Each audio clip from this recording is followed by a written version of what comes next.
ভোলায় কোস্ট ফাউন্ডেশনের বাস্তবায়নে ঘূর্ণিঝড় রিমাল প্রকল্পের জরুরি প্রতিক্রিয়া প্রকল্পের অবহিতকরণ সভা অনুষ্ঠিত হয়েছে।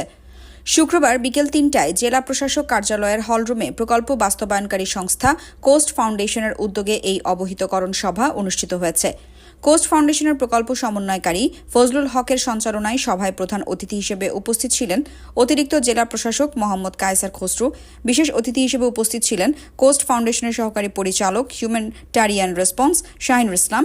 এছাড়া উপস্থিত ছিলেন প্রকল্প এরিয়ার জনপ্রতিনিধিরা। নিউজ ডেস্ক, একান্ন টেলিভিশন।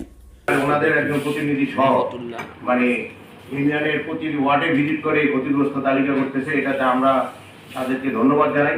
এই প্রক্রিয়াকে রাজাপুর ইউনিয়নে স্যার হলো নদীর একদম তীরবর্তী একটি ইউনিয়ন, নদীর সাথে। তো নদীর ওই পারে স্যার একটি ওয়ার্ড, ওই ওয়ার্ডটা অবহেলিত।